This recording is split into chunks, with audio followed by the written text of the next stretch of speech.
Hi, everybody. I'm George, and this is the best little horror house in Philly, the show where we talk about the best horror movie ever made, according to our guest, at least. And today's guest was in the incredible Derrick Comedy, has a host of TV and movie appearances, wrote 2 novels, and hosts the podcast Stay for Dinner with DC Pierson. That's him. DC Pierson is here. How's it going, dude? Hey, George. How's it going? Thanks for having me. Oh, absolutely. My pleasure. Why don't you tell us a little bit about your history with horror? I think my history with horror began with watching the beginning of the TV movie or TV miniseries Stephen King's It from the 80s at a sleepover, and then it being so scary that we all turned it off after the first 10 minutes and acted like we weren't scared.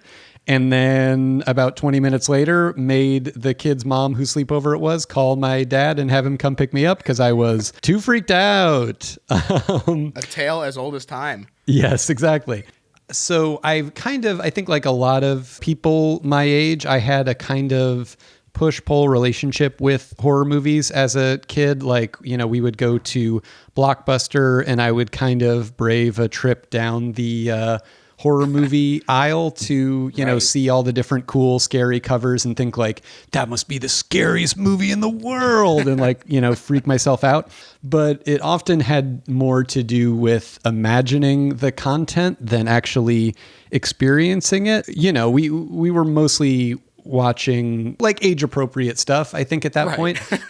But I had kind of a kick when I was in middle school of starting to get into like the Sam Raimi, like Evil Dead movies and Texas Chainsaw Massacre by director Tobe Hooper, which of course we'll get to in a second. So I had a little bit of a kick with horror of getting like pretty into it, but I never became that just like dyed in the wool horror person. It's always been a part of my media diet as opposed to the main course. But a lot of things that I really like have horror elements or sort of share certain horror elements, and also a lot of the horror that I like shares certain elements as well. And I think I really love, particularly as a grown-up, I think I really love the sort of like social commentary of horror, or realizing the sort of the way it reflects our experiences, and the way that there are certain things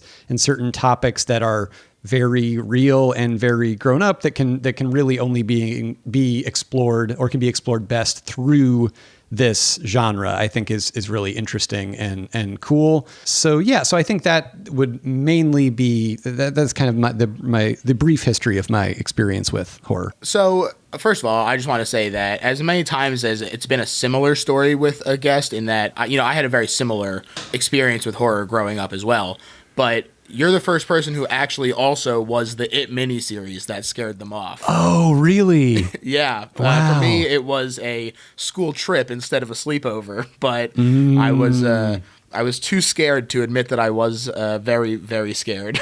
So I stuck it out and regretted it for years later. But oh my gosh, absolutely. Yeah, it was weirdly, I don't know what your experience was like, but I almost think it would have been better if I would have seen it all the way through to the end. Like we sort of, I think we stopped it right after, we obviously saw the very iconic, like we all float down here, kid getting dragged into the sewer scene.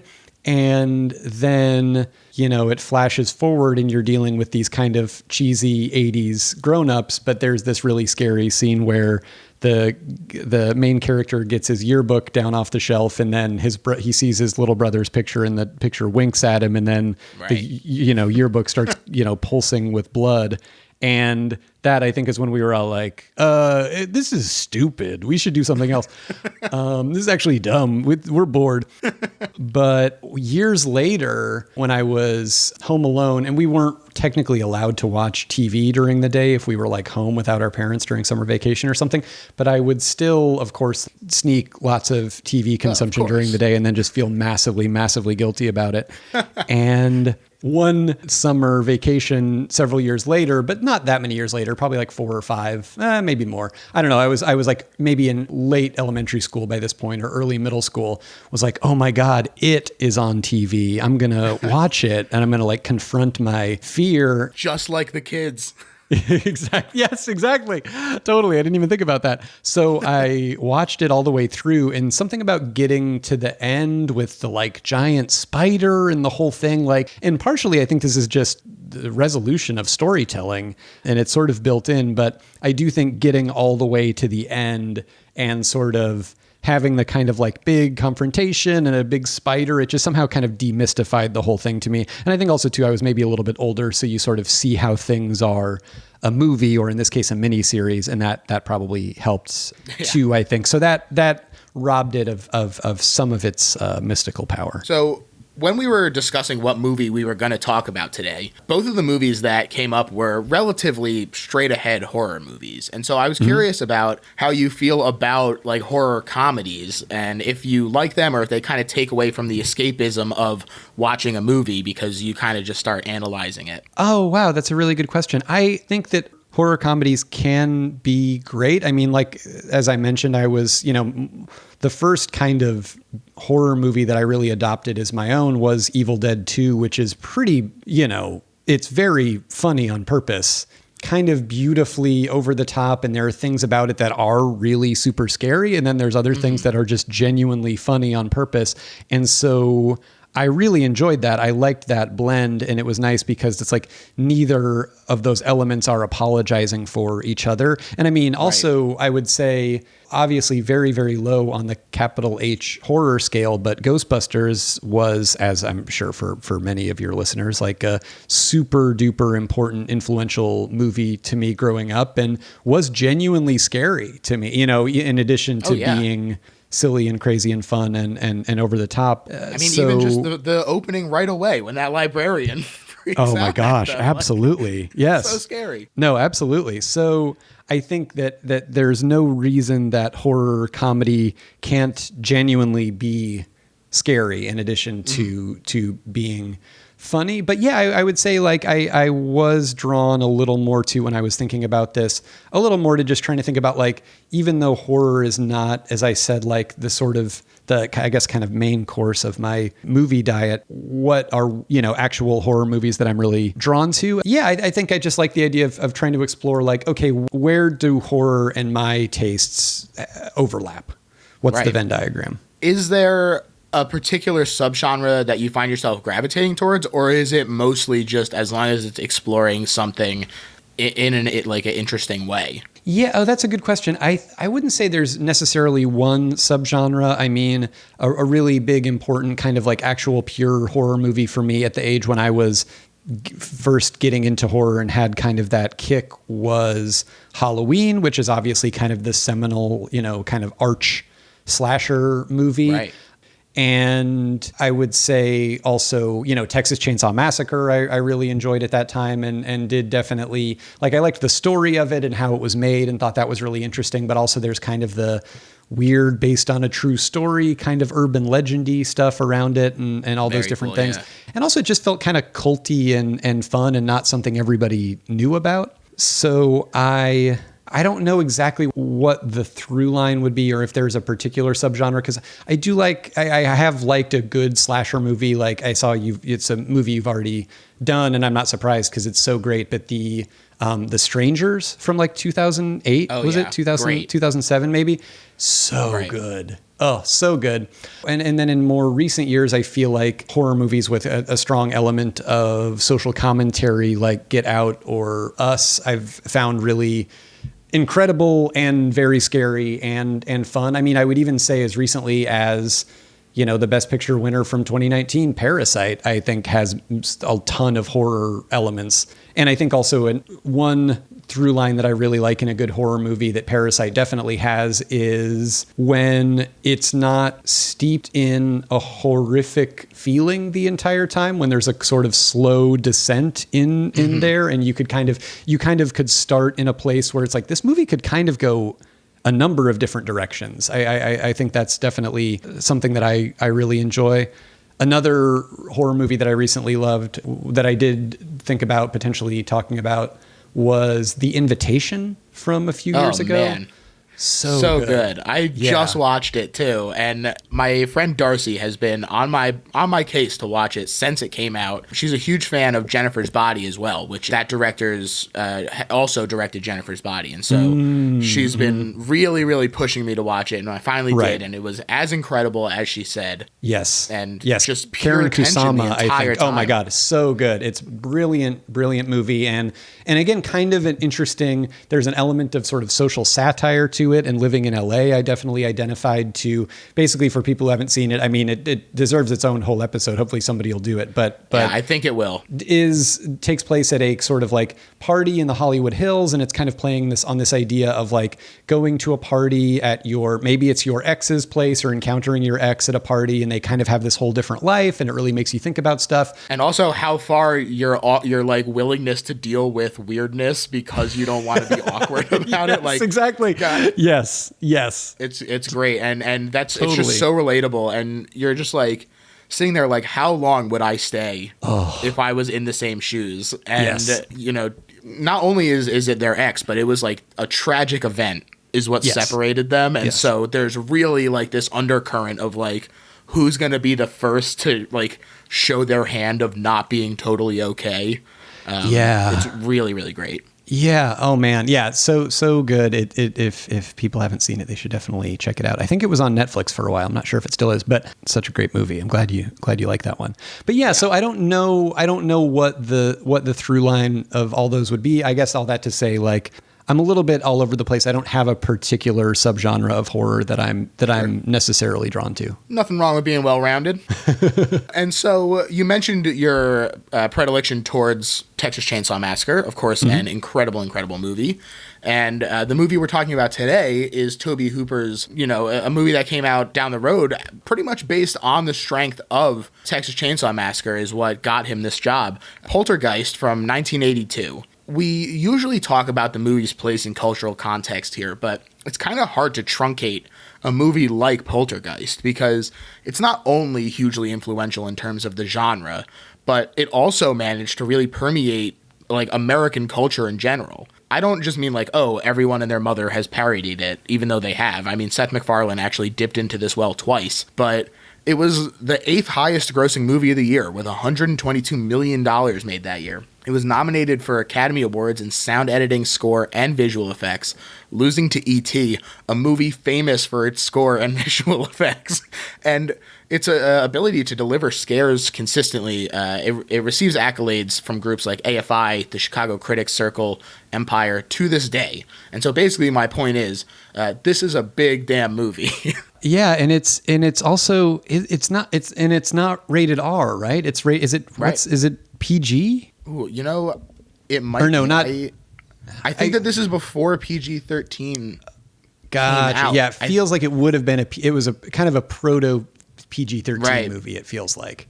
Right. Well, so yes, that's correct because I just remembered that I was reading about Dark Skies or Night Skies or whatever it is. I have it down here in my notes, but Night Skies, elements of that got incorporated into Gremlins, which is one of the movies that basically created the PG-13 rating along with Indiana Jones. So there you go. That's the timeline as far as gotcha. Yeah, goes. I will say like that is weirdly like where I think I have extremely PG-13 tastes still to this day. I don't know what it is about me, but there is something about like, I'm not super into gore. I'm fine with it. It's okay. And especially, if well used, I am a grown up. I swear I do different things, but like there is something about just that level of trying to scare or thrill an audience where you're not going into a realm where it couldn't be seen by, a 12-year-old kid with reasonably aware parents that I really like. I don't know. There's something about writing that line that I really like and I think is cool. And in watching this, I sort of found myself appreciating that the movie's not just trying to scare you in one way and say, okay, here's a bunch of blood and here's a bunch of, whatever. It's not just shocking. It's accessing all of these different scary things. I thought is really neat. But yeah, I agree though. In especially rewatching it, I hadn't seen it in a few years, but I think my way into Poltergeist also plays a lot into why I love it so much. I grew up in Phoenix, Arizona, in a suburb very much like the Arizona suburb that I believe Stephen Spielberg himself grew up in, and a suburb not quite as lush as this one in this movie, but, you know, pretty similar, a kind of like prototypical American Southwestern or Western suburb of the 70s and 80s. And I'm pretty sure I came across it I was aware of it, I think, for a long time, but actually watched it in one of those kind of like, oh, it's summer and my parents aren't home and I'm looking at the TV Guide channel and seeing that Poltergeist, it's this movie that I've heard of and I've seen the cover of probably at the video store, is going to be on in like 22 minutes. So I better, you know, really quickly make my mac and cheese for lunch and settle in. And even before that, I had a couple of like movie books that I had inherited from my parents, because this was before IMDb, and they were definitely from a time before IMDb, where if you liked movies at all, you probably had like 1 or 2 or 3 big, thick books of just sort of being like, here's all the movies, and it would kind of 1,001 movies you exactly, must see. Exactly, yeah. And I can't remember exactly which one of those books featured a Poltergeist spread, but there was this. I remember it being black and white, but photo from Poltergeist. And looking back at the actual movie, it's from the scene in the sort of actual climax of the movie where JoBeth Williams, the mom, is trying to, is reaching out and trying to keep her kids from being sucked into the other side, basically. And their closet has become this kind of howling Lovecraftian maw. Yeah. And it's also, I'm sure it wasn't a still from the movie. Like, it was a production still where clearly there's an actual photographer to the right of the camera, taking this picture. And so it wasn't great quality. I don't even know if it had all the finished like special effects, but there was just something about seeing basically this silhouette of this woman in this football jersey reaching out for these kids and this thing. And it was just so evocative. And even to the point where for a long time, I didn't understand. And I think part of this was just the quality of the picture. Like, JoBeth Williams is kind of weirdly in silhouette, or she's like backlit. So you couldn't really even see that she was like a human. It almost looked like maybe she was part of what was scary about it. And there was this weird of like nightmare creature reaching out for these kids, but for some reason had a football jersey, which you think would make it not scary, but somehow made it more scary. And so it almost like hardwired, you know how when you're a kid, a movie can be your favorite movie before you see the movie? Mm-hmm, absolutely. It was a little bit like that, where I was already like, the pathways were laid in my brain for liking Poltergeist from just looking at that image and going like, oh my God, I'm so freaked out by this. I have to not stop looking at it. And so then when I finally did watch it, I obviously figured out, okay, it's not everything, it's not exactly how I had imagined it in my head, but it's just playing on all of these really amazing childhood fears. And looking back on it now, having the weird fraught relationship that I did with watching TV during the day, where it was alternately all I really wanted to do with these like summer vacation days when I didn't have to go anywhere and there was nobody else around. But I also felt really guilty because I knew that I wasn't supposed to. And also I had this kind of idea of what summer vacation was supposed to be in my head. And even though I was a very indoor kid, there was a part of me that knew every day of summer vacation, like, I think you're supposed to be going around and like getting in Tom Sawyer-like adventures, but you're not. You're just sort of, sitting and watching TV endlessly, but you love it and it's great. So even in that, like the very fraught relationship that this movie has with television, I think was kind of very effective on me, in the fraught relationship that I had with it. I don't know. There's so much. I'm sorry. So that was kind of my initial experience with it. And in revisiting it a few times over the years, my love for it has not diminished. And I find new things when I go back to it. That's awesome. And yeah, I mean, that scene, I think it really just, there's just so much like pathos coming off of that like scene where it's like this, you say you can't really see it's her, but I still think that like, even just the posture of like her reaching out to grab them. And I think that that's a really interesting choice for them to use that still as the one to be in this movie. But I think it's an effective choice as well. Yeah, totally. And This movie, it's also managed to stay culturally relevant because there's an interesting debate about the creative credit for this movie. And now we're here to celebrate it, and so I don't want to dwell on this controversy too long, but I am curious about your opinion on it. And obviously, if we didn't mention it at all, I would hear about it. So for people who aren't familiar, basically what it boils down to is the studio came begging for a sequel to Close Encounters of the Third Kind, which was a huge hit.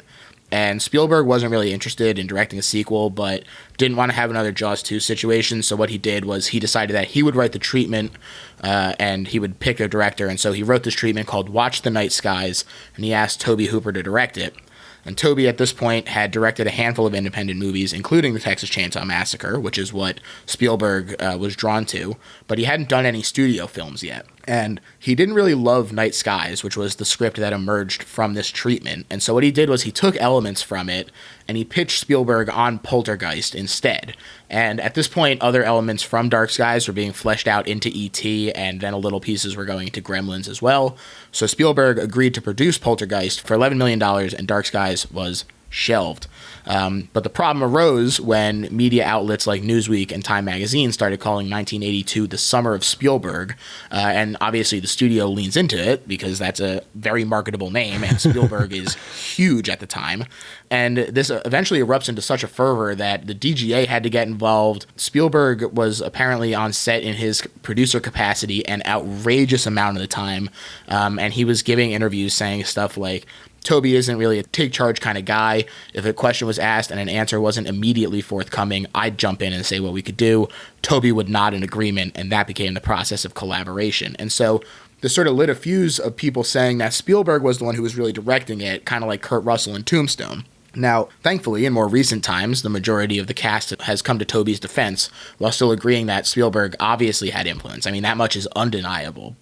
And there are, of course, outliers in terms of the crew defending Tobe, but I'm curious what you think about just like this controversy surrounding it, if it affects your opinion of the movie at all, just kind of what you think about it in general. It doesn't affect my opinion of it. I do think it's very interesting, and I think questions of authorship are always really interesting, and I think that they obviously get really sticky when you talk particularly about art that's so inherently collaborative, like the filmmaking process. So I don't, obviously I wasn't there, so I can't say. I mean, I think it's indisputably Spielbergian genesis and many Spielbergian touches throughout, and just is sort of steeped in that. And that's one of the things that I love about it and respond to about it, is it's kind of steeped in that 80s Spielbergy, suburban, right, but with a layer of mystery or science fiction, or, suburbia. What's behind suburbia? That's always been very appealing to me as somebody that grew up in that kind of environment and had a big imagination and was kind of really drawn to stories like that. It's undeniably of a piece with things like E.T. And obviously it's so interesting that they came out the exact same summer and were all kind of born of the same post Close Encounters idea is really, really interesting to me. And Night Skies is definitely one of those really fascinating kind of like lost projects that you always hear about and come back to, and is super duper interesting, because it's basically like, what if there had been E.T. but he had sharp teeth and was scary? Right. Is very interesting. Scarier, depending on who you ask. There you go. Yeah, that's right. I don't know. It's tough to say like who literally directed the movie. Obviously, right, one of the things that the Directors Guild of America exists to do is like protect the director and protect the director's, right, sort of credit, and also protect the idea that there is a sole person at the helm who has the job of director. And I think as somebody I've never directed anything, but somebody who's been involved in various kinds of filmmaking processes, I think that's super important and cool. And even the fact that sometimes they're maybe a little bit of a stick in the mud about it, that makes sense, because they were kind of forged out of this era where studios were being like, whatever, I can get you 1 million directors tomorrow. Who do you want? Right. Throwing a Rolodex at you and just being like, go make the picture, basically in a producer driven, studio driven system. So I get where they're coming from, especially in wanting to defend and say that like Tobe Hooper is the capital D director and he like authored this movie. But I think it's also undeniable to say like, yeah, Spielberg was clearly very involved in the process. He co-wrote co-wrote it. He clearly co-conceived it. There's a lot of, I was reading like, stuff about, there's arguments about how much was he responsible for the storyboards? How much was Tobe Hooper responsible for the storyboards? And then ultimately, if you look at the movie, you go like, this is super Spielberg-y. There's constantly, people that giving the famous, Spielberg look or whatever it's called, where you're sort of staring kind of off. Yeah. And the camera pushes in and it's extraordinarily effective. But other movies have that weren't directed by Spielberg. That doesn't mean they were directed by Spielberg, but I could imagine, obviously this is Spielberg at his kind of most huge, as you were saying, him as the biggest cultural force in movies. And I'm sure he was really feeling himself. And I'm sure that when things came up on set and Tobe Hooper was kind of probably hesitating because he was like, Spielberg is my boss, effectively. He hired me. That he was being a little he was probably deferring to him a little bit, which is understandable. And I do think you get in environments specifically on, especially on like TV shows and different and other types of processes that are filmmaking processes, but aren't literally when you're making a film, that there can be at, Video Village where everybody sits in their little director's chairs. Sometimes there can be a little bit more of a push and pull than just literally a guy sitting in a chair with a megaphone saying how it is.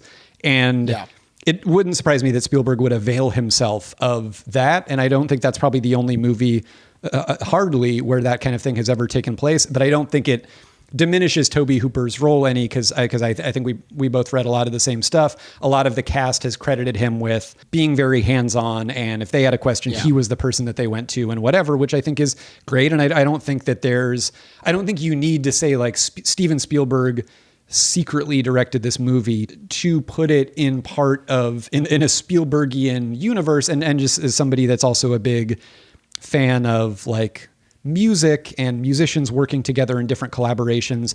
I think it's cool when you sort of have projects where it's like, yeah, that's not that person's project, but it is kind of in their world and it is sort of secretly kind of one of their projects. I think is cool. I'm not as hung up on exactly who authored it, but I could also understand if I'm Tobe Hooper, I would definitely feel differently. But I by no means want to take any of the actual directing credit away from him. It seems like he really did. He was the director. You know what I mean? It also seems like he had a producer that was very hands-on and a writer that was very hands-on. That's not that uncommon. Yeah, I totally agree. And I think that, first of all, everyone said that Spielberg was on set a lot. And so if your producer is not only looming on your shoulder, but it's also your first studio movie and that producer is Steven Spielberg, of course you're going to do a lot of what he says. Yes. But I think you can still feel Toby as well in a lot of the darker moments and in some of the humor that really reminds me of Chainsaw 2. So while No Man is an Island and there's absolutely undeniably an Amblin sheen to it, as far as I'm concerned, Tobe Hooper is the director. And I think that it's really unfortunate that, you know, I when I was reading a bunch of the trivia and stuff, people like it was literally saying like director Steven Spielberg, and it's just like, oh man, poor Toby. Yeah. That is it's a bummer. I think it's one of those things where it's like it's not just a trivia fact that Tobe Hooper is the director of this movie. You know, it's it's real. You know, it's a real thing. It's a real credit. These credits are what they are for a reason. And so, in addition to Toby's work directing, the movie stars Craig T. Nelson and Jo Beth Williams as Steve and Diane Freeling. Craig T. Nelson is, of course, Coach and Mr. Incredible, so another two great credits there. And they live in a planned community called Cuesta Verde in California. Steve is a successful real estate agent developer who works in this community. That's why he lives there. It's kind of like if you've seen Arrested Development, similar sort of situation. And Diane looks after their children, Dana, Robbie, and Carol Ann. And the movie kicks off with the Star-Spangled Banner playing over a TV with static on it, kind of encapsulating the movie right away. You know, it's got this pure Americana injection, which is particularly interesting when you kind of pair it with what's to come. And then, of course, you know, you get a cute golden retriever right away. You'd love to start a movie off with a cute dog, although when it's a horror movie, it's about a 50-50 chance of it ending in tears. I also think it's such a cool, interesting time capsule. I was never conscious and young enough or old enough or whatever at the time to remember them doing this. But I think for anybody younger than me, I feel like there's no way you would recognize it as what they used to do at the end of there used to be a broadcast day where like the TV the channels, because you only had a few of them, would be like, all right, we're done. That's all the TV for today. And they would literally sign off. And there would be, I think this one is maybe, I don't know, maybe it's exactly a TV sign off, or maybe it's a little exaggerated, but like would have this kind of, they would play the Star Spangled Banner or do whatever. And so to open with that, I think is so cool. Like you're saying, A, the Americana factor, B, the fact that there's this, I think that the horror of TV, social commentary from this movie is a little bit overblown. I think in terms of how it's interpreted, but it's undeniable that that's part of it. And I do think there's something so cool when I was rewatching it this time to the idea that it's like the movie's ending with like the daytime is like signing off, like the day that the world that is like signing off, and now you're in effectively you're in the nighttime, you're in the time when things go bump in the night. I think is so cool. I agree, and I mean it starts off with this and then gets pretty creepy right away, because Carol Ann, the youngest child, awakens and just starts talking with the TV set, which is displaying the static from after the sign off, and it's just such a great intro where like the family like slowly like wakes up and sees her doing it, and like they're all like puzzled and you don't know what's going on. It's just a great unsettling way to start it off. So cool, and great performance and great direction. And it's like the perfect thing where Carol Ann is not being spooky. Carol Ann's just being a kid. You know what I mean? And that's the spookiest thing of all, is just seeing her very earnestly like, I'm just talking to a friend, but the friend is like a ghost that lives in the TV. Is so cool. Yeah. And there's a really great contrast too when it cuts to the next morning and there's like this cheery music playing, and it's like everything just seems a little nicer in the daylight as you explore this community, which in addition to sort of the Americana of the Star Spangled Banner playing, the community is kind of presented as like this platonic ideal, I feel like, with two and a half children per family, and it's nestled in this valley, and it's a bunch of dudes drinking beers and watching football, and they're like just really hammering home this kind of idea of the all-American family being the one that we're watching this happen to. Yeah, no, absolutely. And I there are lots of little fun,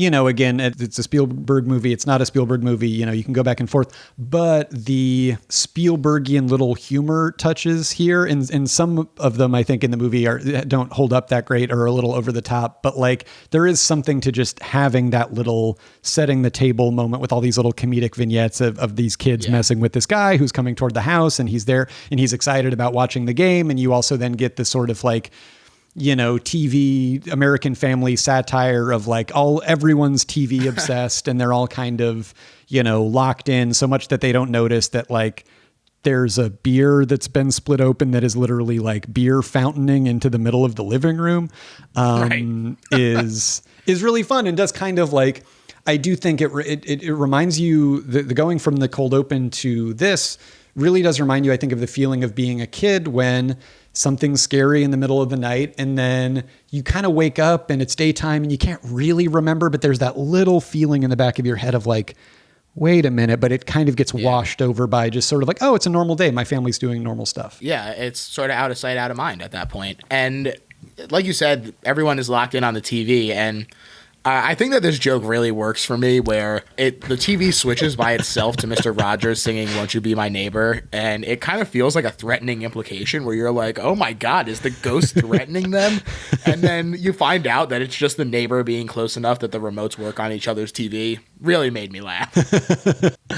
But there is a genuine eerie thing in that they find that the pet bird has died. Diane finds this, and I found that this setup of like making Carol Ann just like very cute and making people not want anything bad to happen to her. I was like, the funeral for Tweety the bird is really, they do a great job with it. It's very touching.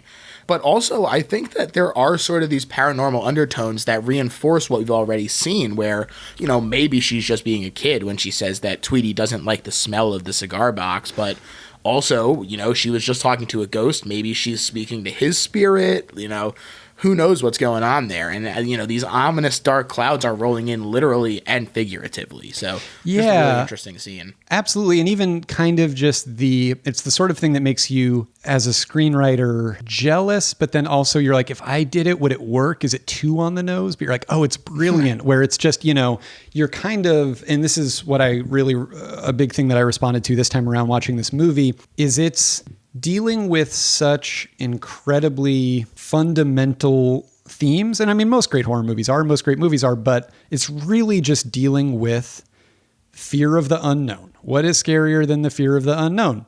Nothing. What is the ultimate unknown? Death. What if that ultimate unknown of death and the line between life and death was literally in your living room?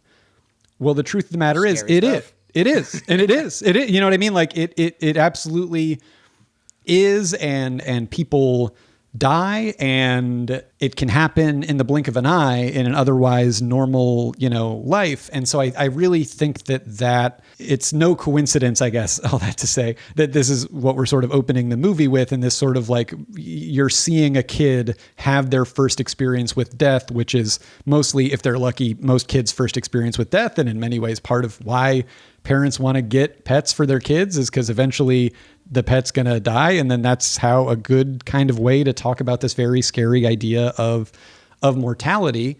I guess it's probably not the main reason parents get pets for their kids. That's pretty morbid, but it's got to be, on the list. It's top three for sure. Top three, exactly. Sure. And so seeing that and seeing basically this elemental, just normal kid having a brush with the line between life and death, which the rest of the movie is going to be about. And then in the next scene, or, not literally the next scene, but a couple scenes later, seeing Tweety's box being like overturned and upset by the bulldozer, where you're just like, that's what's going to happen in the whole movie. Yeah. It's just so like, is very, I loved it. Yeah, it's great. It's great. It's great. That's all, I guess that's all I'm trying to say. It's great. Well, you're damn right. And Carol Ann, it seems like she might be having another brush with death relatively soon based on the way she is dramatically overfeeding her new goldfish. Yeah, there's something great about that, though. Like I in general, as my wife was pointing out when we were watching in the funeral scene, and my wife was like, okay, that's not how kids cry, which is true. There is quite a bit in this movie of kind of like Hollywood 50s kid as opposed to sort of like kid, which is interesting because E.T. I think does a great job of having a lot of kid in it as opposed to sort of a more idealized kid. But I think you're right. It's like we want the audience to immediately just give a huge shit about Carol Ann. So having her being this kind of like prototypical child really does work. But also there is something so great and believable about the way that Carol Ann constantly snaps back to just kind of like, can I get a goldfish? I'm overfeeding the goldfish. I'm so excited about them. I kind of don't, it hasn't registered on me that things can like die, is great. I don't know. It's really funny and does feel like kid. Yeah. And we not only get this childhood experience with death, but we also in this moment get some real, I think, authentic childhood fears demonstrated as well. Robbie, the middle child, is looking outside at this spooky tree in the window that was based on Spielberg's actual fear of a tree that looked like this outside his own childhood window. Carol Ann demands that the closet light get turned on as a nightlight, and so, you have this fear of the dark. But it's also really incredible to me how much stuff pays off later with what they set up so quickly, including this, just monstrous clown doll. Yes. I don't know what possessed the parents to get this thing, but it is like the sequence in which they introduce it is really funny with these dramatic cuts, like framing him appropriately to let us really soak in how demented this thing looks. And Robbie himself is also terrified of it with good reason. Yeah. And it's great too, because it does at the beginning here kind of like throw your eye a little bit and you're thinking, okay, wait, is the clown going to be spooky? Oh no. Okay. The kid's afraid of the tree. It's probably not going to be the tree. It's probably going to be the clown. Okay. And then I didn't even really fully process the idea that we're introducing the closet, which is so pivotal with, we're going to leave the closet light on, and that's going to be that the closet's scary, but it's fine because the light's on. Oh, wait, it's not because it's a portal to, this sort of like between worlds region. is so cool. And as you said, efficient is a very good word for it. Not only do they set up these sort of Chekhov's scares, but they also do, I think, a really good job of establishing these characters as people that I don't want anything bad to happen to them. I mean, Diane is a cool, fun mom. She's smoking a joint. Steve is a reassuring dad, and he's got a sense of humor, and the kids are cute and scared. And I feel like it's just a really great foundation of like, this is that Spielberg prototypical American family. Like you said, it sort of scales out to the neighborhood having this sheen of perfection on it. But it's like, you wonder how deep that goes and how quickly that can be torn apart by something bad happening to it, which I think, you know, knowing what happens in this movie, it's really interesting to see how like perfect their lives are in terms of the, like, platonic ideal. And there's something, a couple things about what you pointed out. I agree. I love, and I remembered a little bit, even not having seen the movie in years, you know, this scene with Jo Beth Williams and Craig T. Nelson kind of sitting, and she's smoking a joint, and they're just kind of hanging out, and they're kind of talking about nothing and just kind of blowing off steam at the end of the day. And it really has this feeling of, I don't know, it's neat. I remember being a kid and kind of thinking like, oh, weird. You know, I don't know. You're just sort of like, is that, you know, what grownups do? They're just kind of not, I don't even know if it would have registered on me because they're kind of not talking about anything. And it has such a great, it's like the best of sort of like 70s derived filmmaking where you just have these adult characters that are just kind of goofing off. It wouldn't surprise me if some of it was maybe a little bit improvised or whatever, where it's, you know, I mean, maybe not. The camera work is very tight. Stuff, yeah, exactly. Know. It's very, which call forward to Mr. Incredible, I guess. But it really is kind of, there's something so great about it. And I think that in a very, not necessarily, but in a very, like, I guess I would say, like, if this movie were made today, I could imagine that scene being packed more full of direct sort of, but honey, remember you had that problem with your thing. Yes, well, this is my character's thing. But remember your character has this thing where, yeah, I guess that's my arc that I'll have to whatever, you know, where it is really... Remember, the company is planning on moving the cemetery in a couple days. You know, overtones as opposed to undertones, where what this scene does is really just let us kind of like hang out with these people and just get to like them because they seem like normal people and is really, really cool. I really appreciated that in what is largely kind of a very Hollywood, you know, commercial movie by design. I think it was really smart. And then also too, I do think it's interesting with Craig T. Nelson with the dad, where it's like he's reading this Reagan, this kind of, it looks like a cheapo Reagan biography. Right. And there's a line, you know, Jo Beth Williams has a line later about like, you know, just remember when your mind used to be open. Okay, go with me here for a second. And there's this feeling that Craig T. Nelson maybe for a long time, or maybe somewhat recently, has kind of decided like, no, you know what? I need to like fully grow up and fully be this suburban guy, and things are the way they are. And I have this job and I sell these houses, even though when we see him selling the house later, he seems a little bit ambivalent about it, even though he finds out, even before he finds out that it's literally built on a graveyard.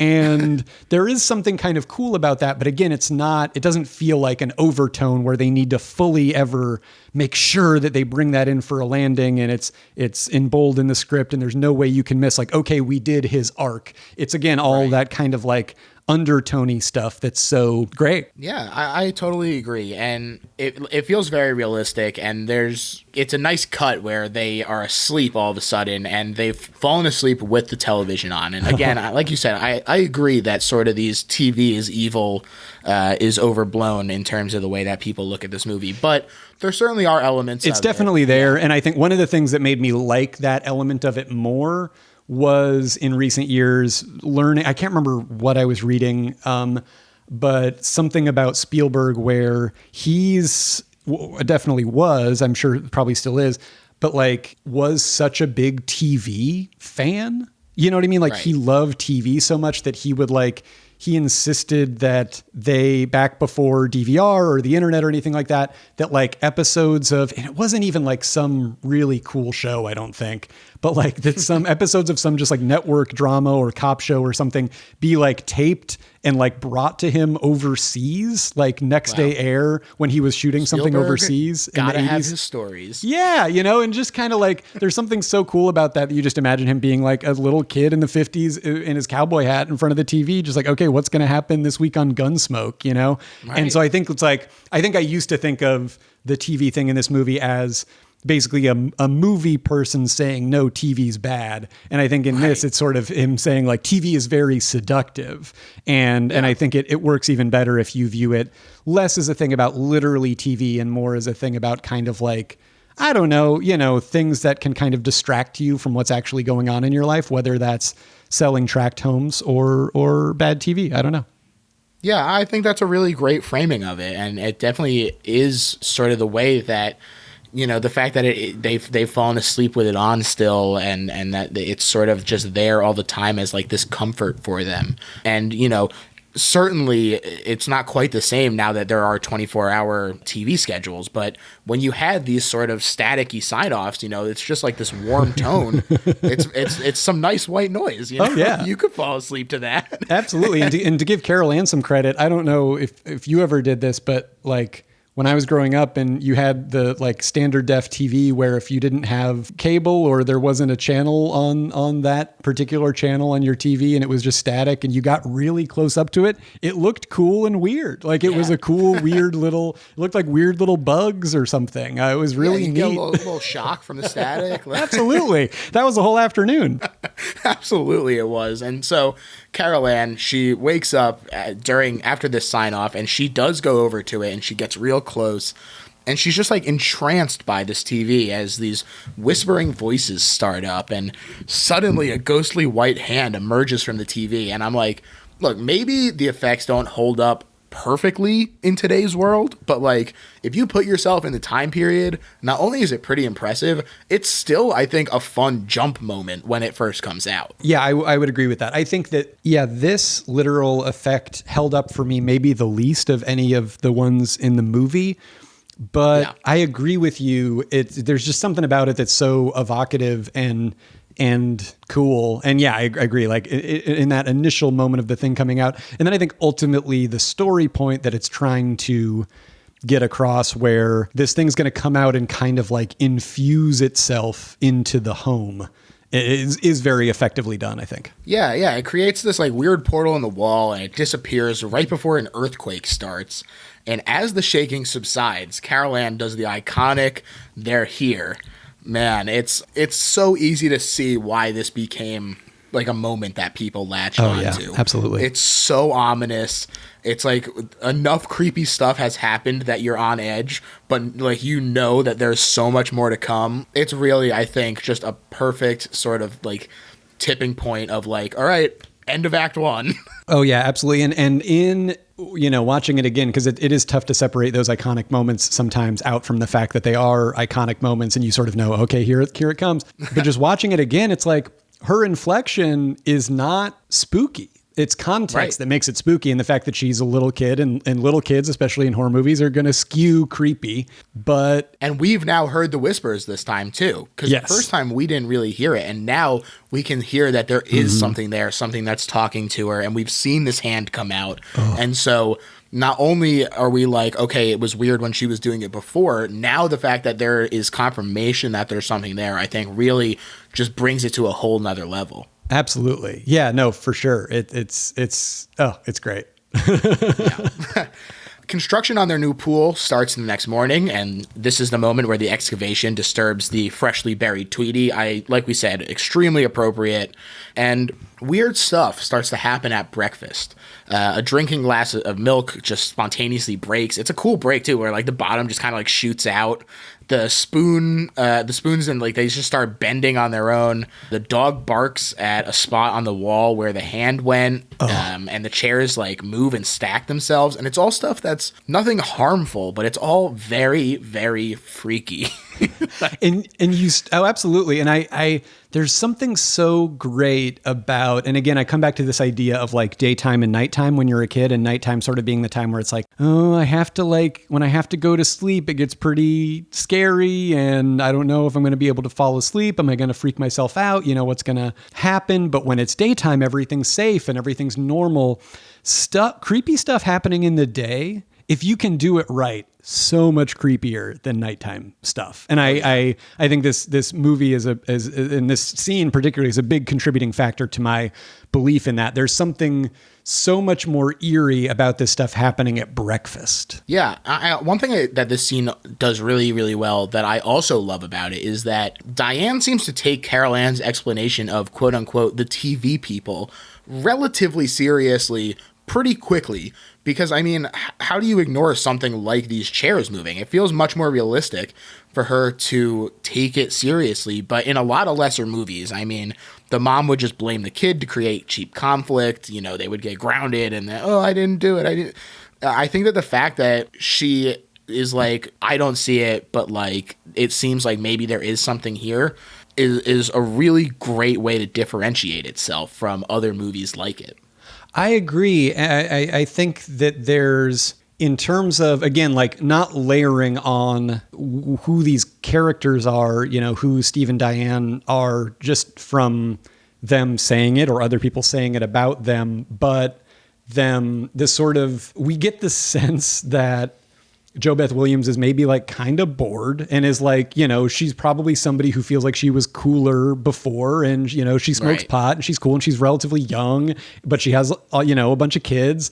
And you get the sense that she's a little bit stoked just to have like a change of pace. You know, like there's something that she, exactly what you said, takes Carol Ann's explanation somewhat at face value and is just a little bit like, is definitely concerned and a little bit freaked out, but also kind of excited, and just goes right into sort of exploring what this is and doesn't need to have an explanation right away, but is just kind of down to be like, I'm doing this thing all day and it's so, you know, it's kind of fun, and it's just a part of nature. It's something we don't fully understand, is so wonderful. And she plays it wonderfully. And then I also have to give props to just the sort of practical gag of, okay, she pushes all the chairs in, then she leaves the room. Then all the chairs are just very clearly like pushed away from the table. Then she pushes them all back in. Then she walks into the kitchen, and in the same shot comes back and they're all, you know, stacked in this crazy, physically impossible way in the same, you know, without a break, that really sort of sells that gag is so cool. It's just that really simple filmmaking-y stuff that, if it's the kind of thing that if you had a bunch of really committed friends in an afternoon, you could do it yourself. You know, you don't need ILM. That is sometimes is the best stuff. Yeah, I totally agree. And I think that you've really hit the nail on the head in terms of her like being kind of excited about what's happening here.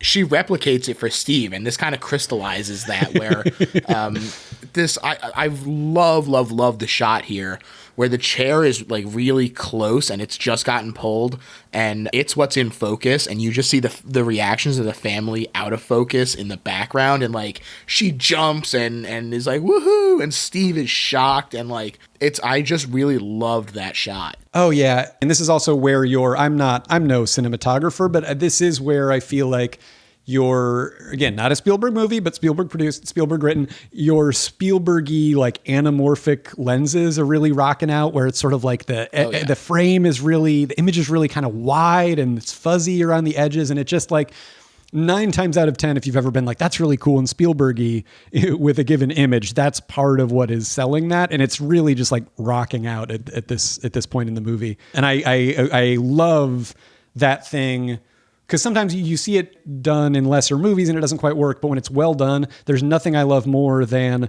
a character being like, I've been doing this all day. I've got it figured out. I think I've got it. Okay. And they kind of have she's, you know, like chalked or painted or markered on the floor, and she's got the path all figured out. And, you know, like that is so cool. And I think it's also it's a very winning character trait for her.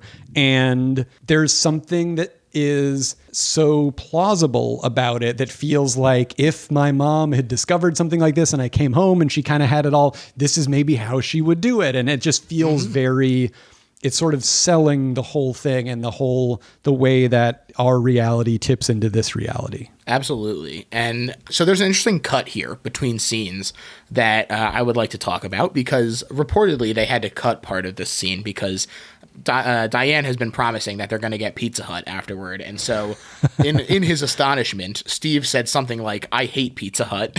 and so Pizza Hut got angry and they had to cut that moment.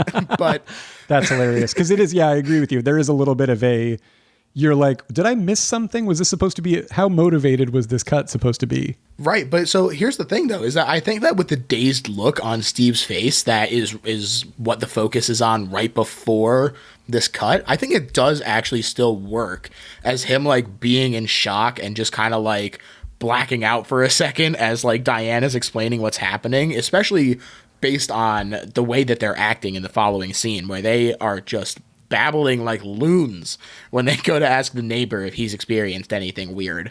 It's a funny scene, but like they are just off their rocker in this moment. Yeah, and I think there's something to, the way that Diane has been interacting with this thing and the way that Steve is now, he, again, like you said, in a lesser movie, he'd probably be like, "You're being crazy. I have a big meeting tomorrow. I got to get to sleep." Like it takes him a beat, but there's a reason that these people are together. They're kind of on the same page, and they both immediately start to feel not just freaked out, maybe a little freaked out, but also a little bit like, this is kind of cool. We've settled into this routine, and we're a little bit these boring suburban people that we never thought we'd be. And like, we lived through the 70s, man.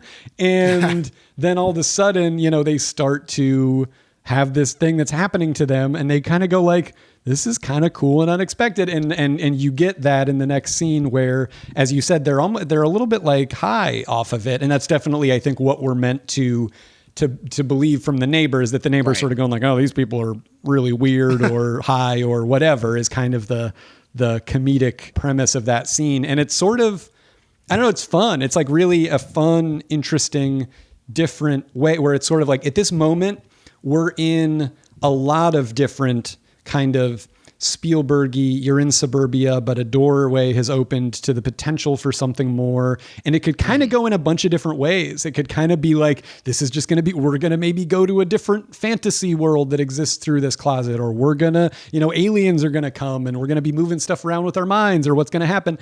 And it just so happens that they don't know it yet, but the version of that they're in is like a terrifying nightmare. But at this moment, it could kind of go any different way. It's really effective, I think, the way that it kind of bounces back and forth between these lighthearted moments and the scarier stuff. And so much of the setup things start coming back into play here. I mean, that night we see the kind of inverse of the how far away is the storm trick, where like the lightning comes down and then you count how long before you hear the thunder. And initially this is used as something to comfort Robbie when he's scared of the storm the first night. But this is reversed in a really interesting way when the storm is raging outside again, and they discover that it's actually moving closer. It's this encroaching storm coming towards them, and obviously this is metaphorical as well as literal. And I just think that the way that they use every sort of little piece of this movie to support later moments in it is just definitely part of what makes it so incredible. Oh, yeah. No, I completely agree. It also doesn't hurt that my dad told me the exact same thing when I was a kid about, the thunder and lightning. So that, I think, is extra effective to me. The idea that then you're going like, okay, I feel good about this. But then it's like, what if it's not moving further away? Yeah, right. What if you're just being like, oh, God, it's getting really close? Super duper effective. And then as this movie does many, many times, brilliant use of mundane things made scary, or things that can shade into being scary in the right light, used in that way. And when you were mentioning earlier that, the tree is based off of an actual tree outside of Spielberg's house when he was a kid that he was afraid of, that's like no surprise whatsoever. You feel that. You feel that this is made by people who are going, hey, remember when you were a kid and things were really, really scary? What if you were right? Is always, I think, such a great place to start. And this movie shows that. Absolutely. And right he is, because in this moment, the scary tree comes alive and grabs Robbie through the bedroom window, straight up tries to eat him. It's Absolutely. It's so shocking in this moment. And then Steve is off trying to rescue Robbie, and, the family is dealing with this. But we see that it's sort of a distraction. Right. And Carol Ann is being sucked into the portal that appears in her closet. And not only is I think it's a relatively scary scene just because you have a kid being literally devoured by a tree and he's like covered in blood, but I also think that the aftermath, when the family realizes that Carol Ann is missing and they're all panicking, is really, really scary. And finally, a bloody Robbie hears her voice coming from the TV tuned to an empty channel, and it's just immensely unsettling. Yeah, that's such a good point. I do think it is really the aftermath that makes it scary, because the tree effects and stuff could go a little cheesy for people, or just the idea of like an evil tree as the scary thing. But exactly what you said, it's the fact that it's almost like the evil force or forces or whatever are kind of throwing your attention so that they can steal Carol Ann is really what is the scariest thing. And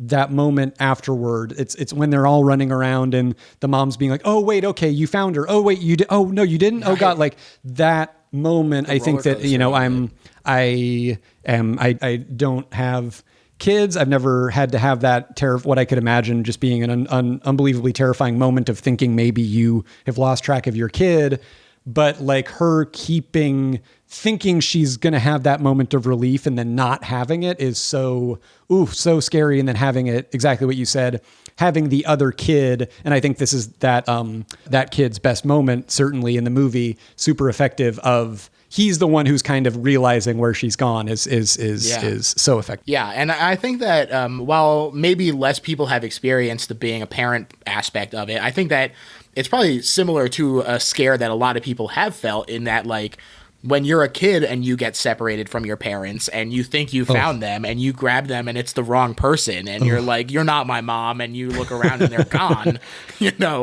sort of the reverse of what's going on here. And it's, being able to apply that level of being terrified to this, I mean, it's a heartbreaking moment for Diane. Oh yeah, absolutely. And the realization that, exactly. It's so scary. And then just, you don't even get, it's also triply disturbing because you're like, she's in the fucking TV.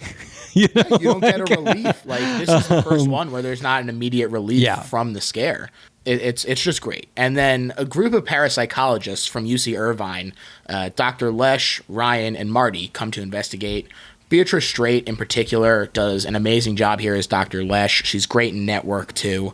Just a really, really great actor. And it's so funny hearing them be, like, propped up as the experts, and you hear them bragging about watching a truck move 9 feet in 7 hours, and then Steve is just completely unimpressed as he opens the door to reveal a whirlwind of stuff going just absolutely buck wild. Such a great moment. And yeah, I agree with you. That scene where Craig T. Nelson is enlisting their help, it's cool that the movie goes right there, like that it's sort of, we've established like already earlier in the film that it's like, there's not really a whole lot of people you can call for this kind of thing.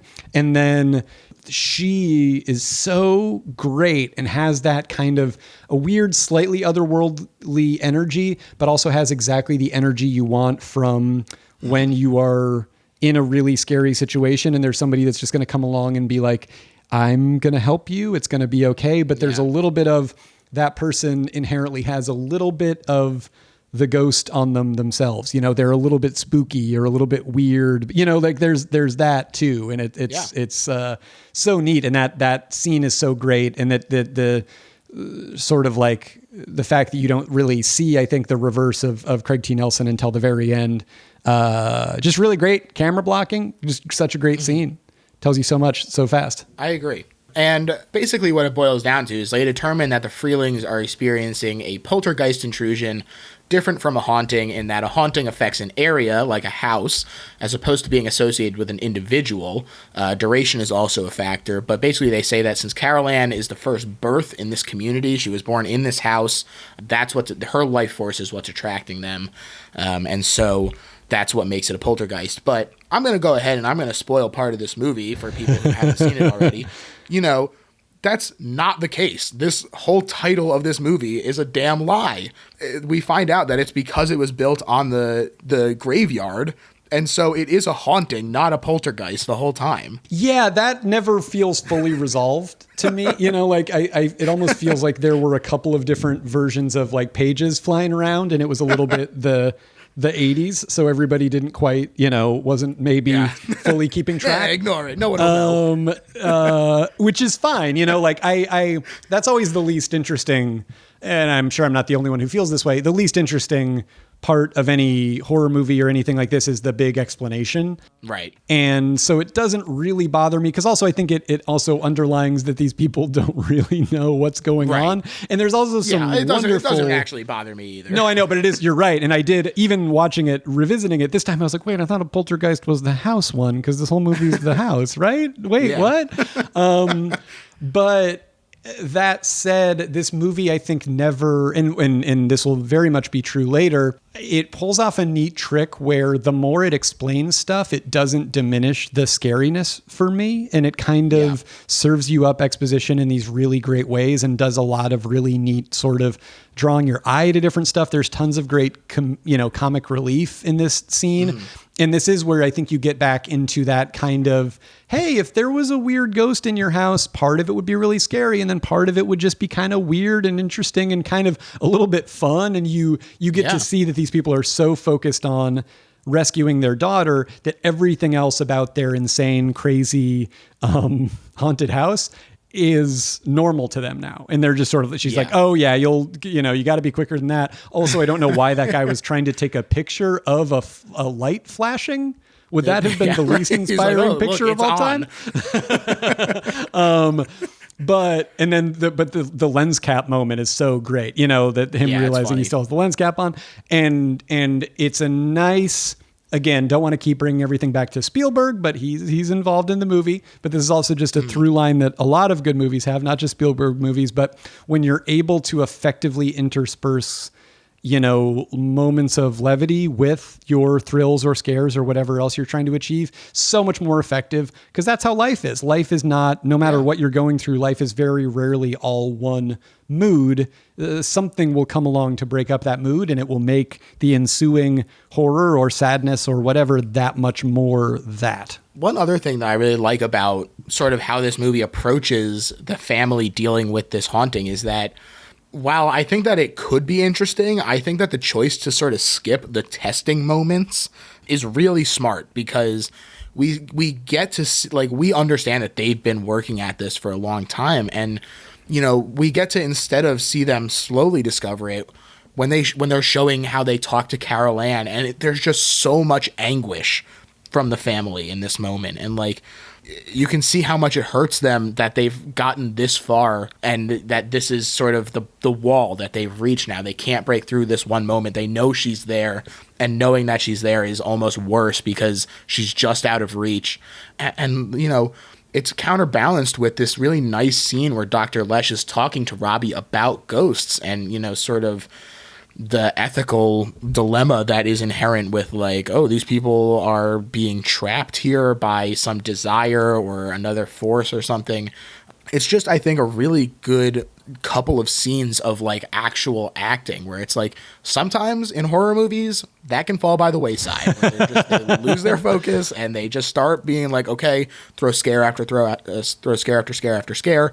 But with this, because it does have sort of that Spielberg-y feel, we do get the development of these characters in a way that really makes them feel like part of the story, which is not always the case. Sometimes they feel like they're just archetypes or someone that you could just slot in another warm body.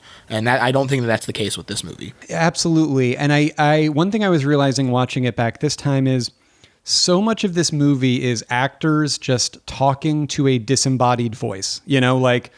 There's somebody who is there but is fully not there, and somebody who is physically present but not physically present at all. And it's so effective, and you never would think it would be.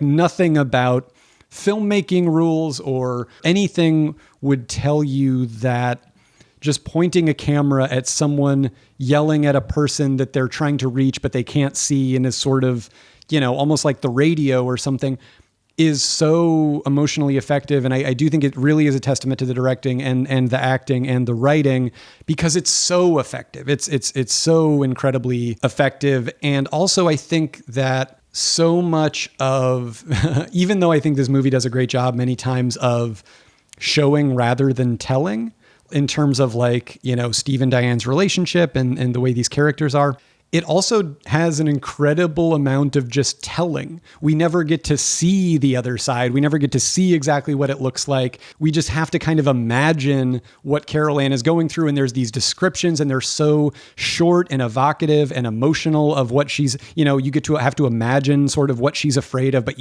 she's really scared. And it just cuts through everything so primally, because it's a little kid and they're afraid. And you see the mom just in the parents in anguish, is so effective.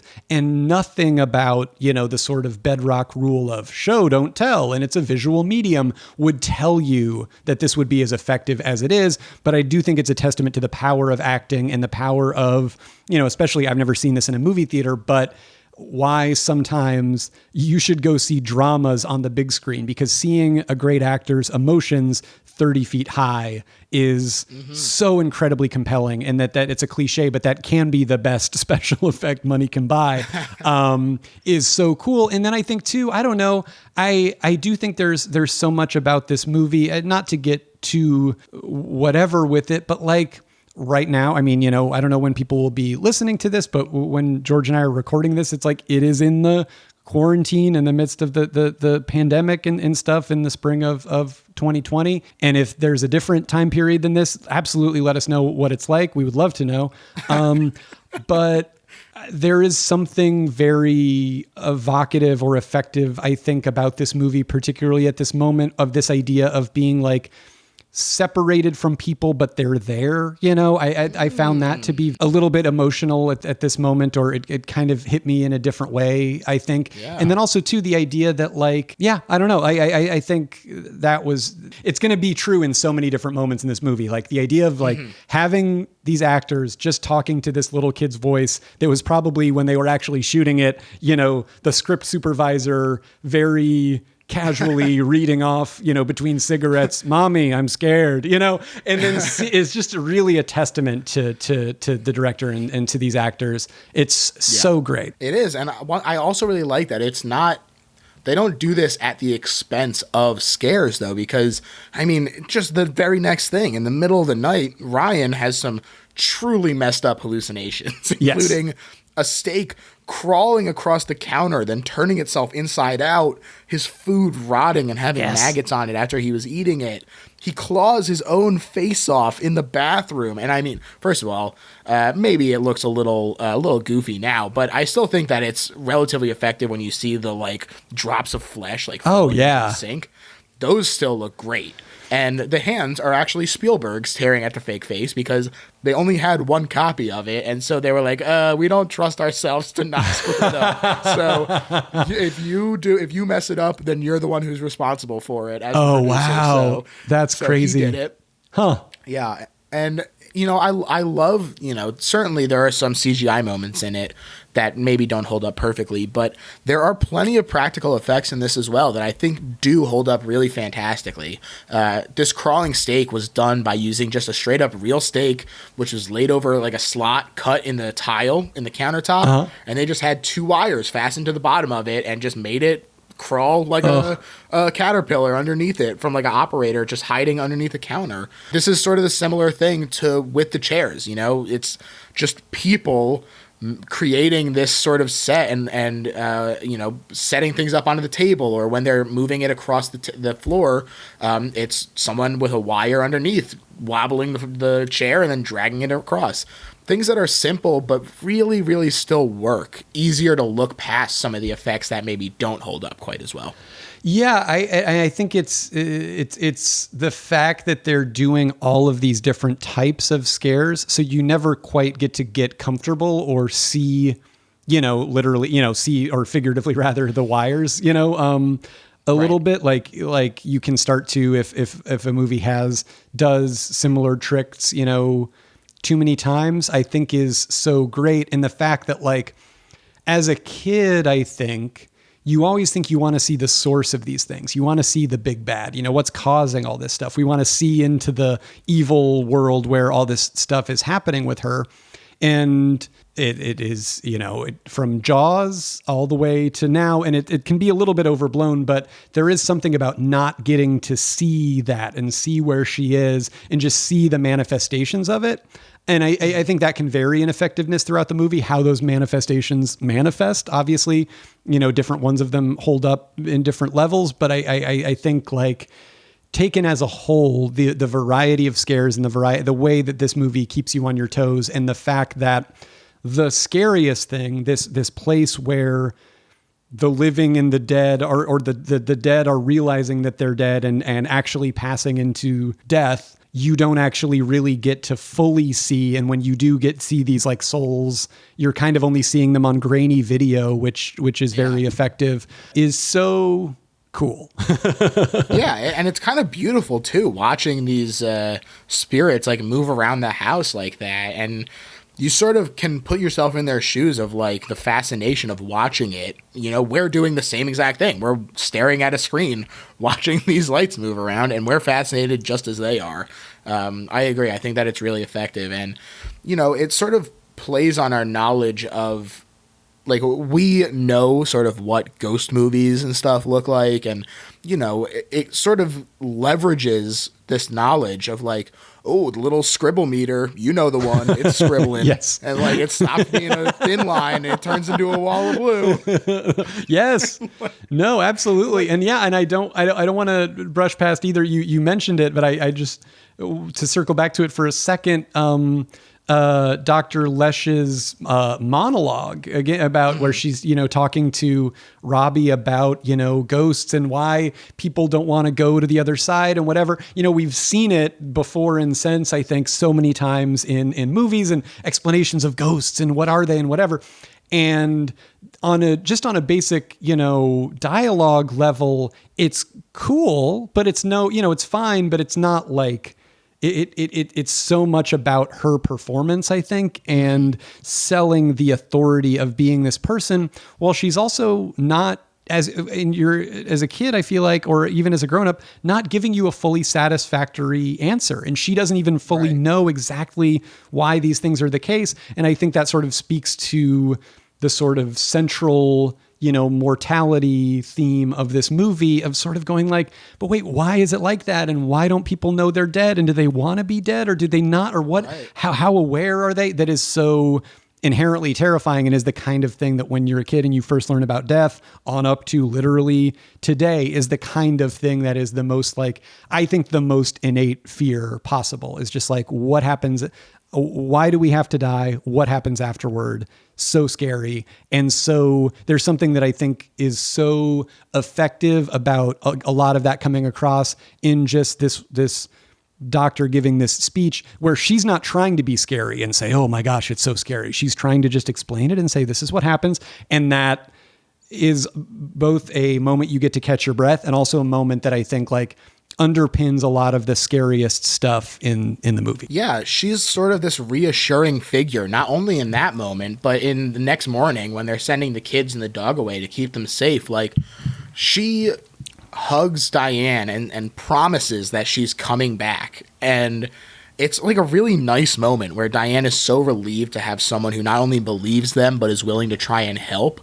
You know, Dr. Lesch sort of acting as this warm light for them to feel reassured by in this moment of pure unknown. Yeah. I think is a really integral character, and the fact that she does such a great job is hugely important to this movie. Absolutely. So they send the kids away, and Steve's boss comes to check on him because the excuse that they've given is that he has the flu. His whole family does. That's why Carol Ann is not in school as well. And so in conversation, it's revealed that Cuesta Verde was built where an old cemetery was once located. But his boss says basically that they moved it, and it's not a big deal. It's only going 5 minutes away.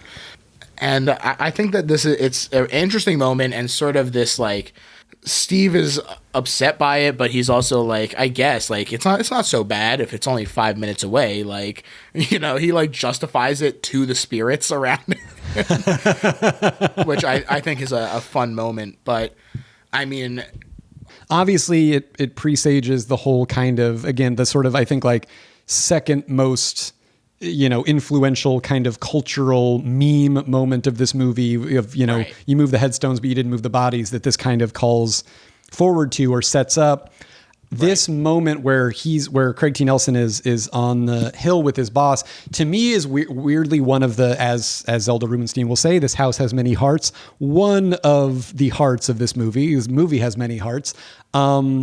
Cause again, it's daytime. They're standing, it's this beautiful day. It's a beautiful suburb, it's Reaganomics is killing it. Everybody's got money. Obviously that's not true. We know that now, but at the time, everybody's loving it.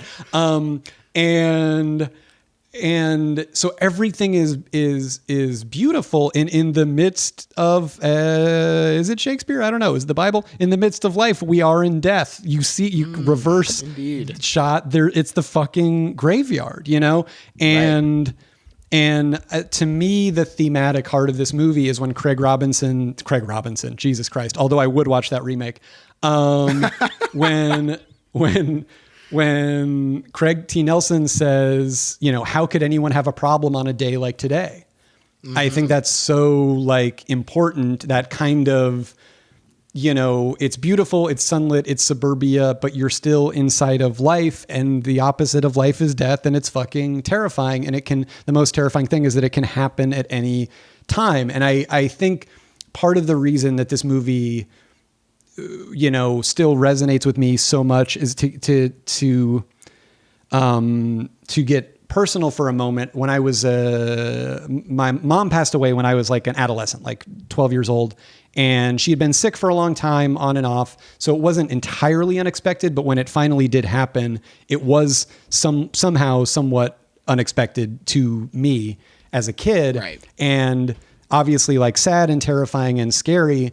And I remember feeling like that night when you go and it's like, oh, The Simpsons is on. The Simpsons is on at 6 and 6:30, syndicated the way it always is. And having that feeling of like, oh, the world is just still going, even though my life is shattered. And in the midst of that, everything else is still just occurring, is tremendously resonant to me. And it's still very resonant about this movie, and this idea that you can be inside your life and this anxiety, this thing that never goes away. You can be as safe and suburban and Reaganomical as you want to. It never goes away. And then I do think too, the other thing that is a thematic heart of this movie in this scene, and goes a little bit back to Jaws and stuff like that. And I do think is, I don't want to be tacky, but it is very resonant right now to me in a genuine way, when his boss says, it's just people. Yeah. You know what I mean?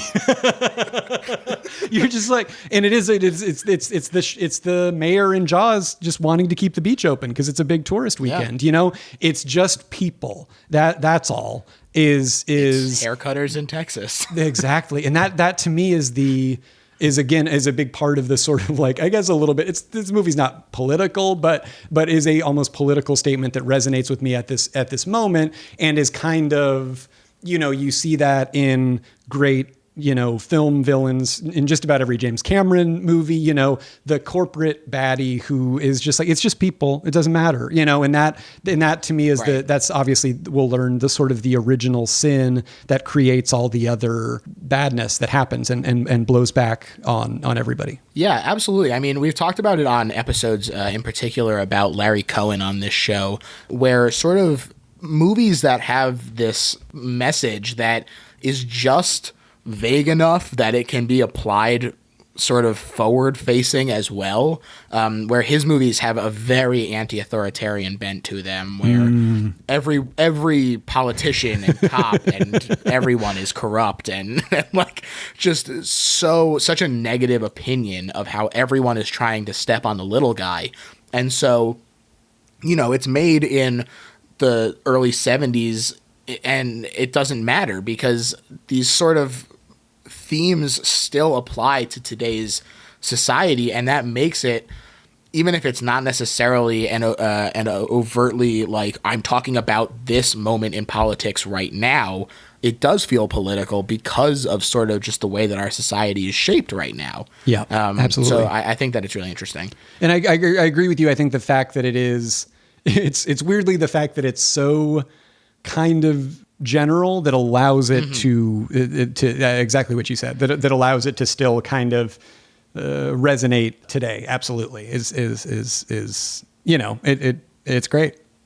Yeah, it really is. And the hits just keep on coming with this movie because in rolls Cantina Barons. Oh my God. She's so great. She's a spiritual medium played by Zelda Rubinstein.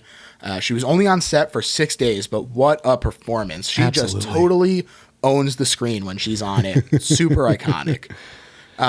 She says that the ghosts inhabiting the house are not at rest and they're attracted to Carol Ann's life force, and that her light is a distraction from the real light that would let the spirits cross over, and that Carol Ann is being held there by a dark presence she refers to as the Beast to stop them. And I mean, God, just the minute she's like, it's the Beast, and you're like, oh my God, what? Like, is it just a demon? Is it the devil? Like, who knows? Oh man, it's just great. Yeah, and there's so much. Again, this is such a testament to her as an actress, but also just a testament to execution in general, because you see this done in horror movies and in sci-fi movies and stuff all the time, the exposition dump, because that's all that's going on here is just her sort of literally reading the room and then kind of just delivering her sort of, here's what's literally going on in this thing that we cannot see. And it's so tonally effective. It's so, the way it's delivered is it just sells it, and it just makes it so much scarier. And that's when I was saying earlier, what I was realizing rewatching it this time, that it's like, this is the rare movie that does not get less scary as it explains things more to you. It somehow finds a way to still find new levels of being scary. And it's all down to this moment, I feel like, in the way she unfolds it, where she's like, to her, it's just another child or whatever. So you're like, what could be scarier than that? Like that idea that it's like, oh, she wouldn't know the difference. It's just another kid, to her is just so effective. The level of deception there. Yeah.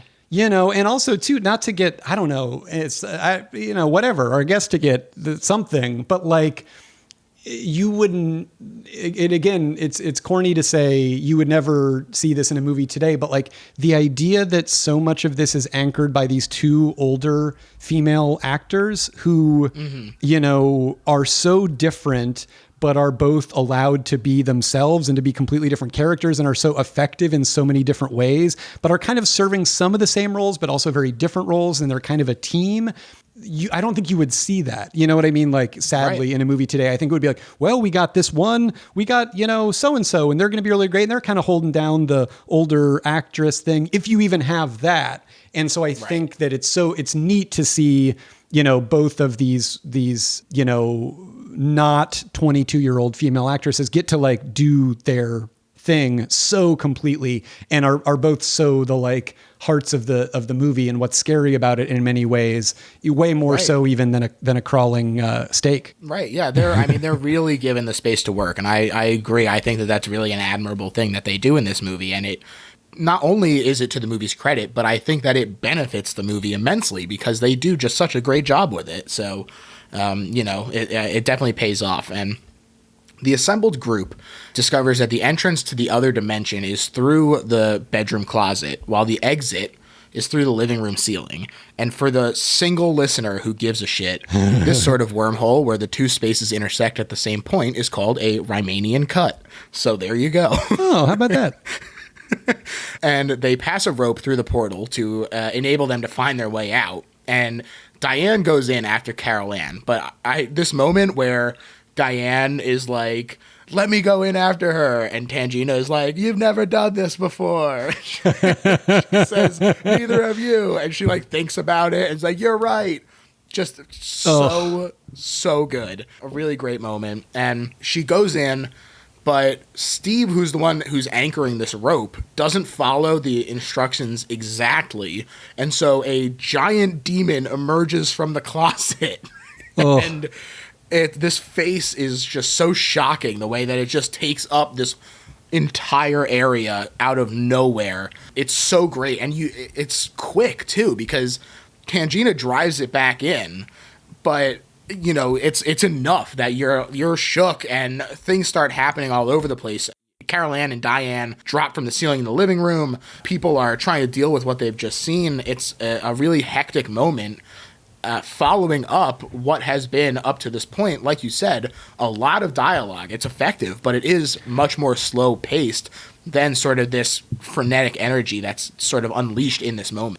Yeah, and it exactly, and it's all. When you think about it, it was so cool watching this because, again, it is like, other than the giant face, you know, so much of what's happening here is like, oh, they had a rope with some wire in it so they could hold it up and it looks like it's emerging from a wormhole. And they got some strobe lights and they have the same mist effect and laser effect going as from the Michael Jackson "Don't Stop Till You Get Enough" video from 1979 or whatever. And it's so effective. It's so effective. And then again, it tricks your brain into being like, this is all they're doing. And so you don't see it coming when there's a giant practical demon head that emerges from the closet. You know, it's so cool.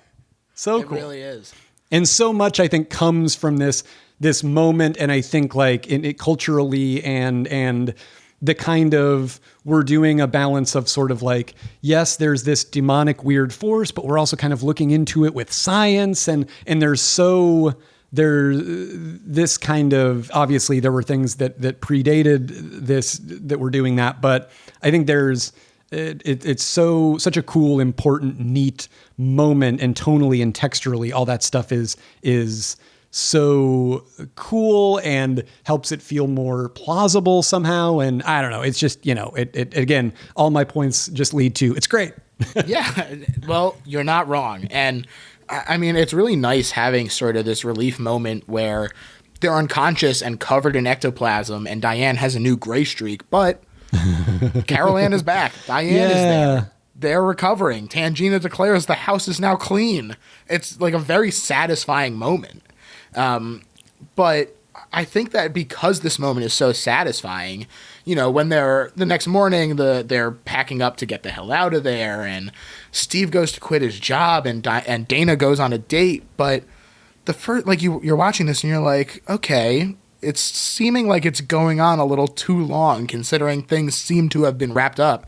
And you start to get this unease creeping back into you, even during these like sort of happy moments where they're all like, "We've done it, problem solved, the house is clean." Like, they're all happy. They feel like the terror has passed, and the longer that we see them acting this way, the more scared we are because we know that this wouldn't be happening if there wasn't something else coming down the line. Yes, exactly. Yeah, I agree with you. I was like, I think there's other scary stuff that happens in this movie. I'm pretty sure in that moment, I was like, but there's more. So it's not, you know, I remembered, I was like, oh, right. Okay. You know, It's a little bit, and it is so effective. I can imagine if you were seeing it for the first time, like in the theater when it came out, maybe, and you can't like see your watch and you don't have a cell phone because it's 1982. There's part of you that's going like, is this over? And then exactly that, where it's just like, we're cutting back to Carol Ann one too many times for anyone to get too comfortable, I feel like. Yeah. Oh, absolutely. I mean, we're cutting back to Carol Ann, and also the camera lingers on that damn clown. Mm-hmm. and Robbie wakes up and he sees that it's gone. And like, for real, this is, I feel like, the worst of all worlds, because you have a living doll and a killer clown and you've just combined them into one thing.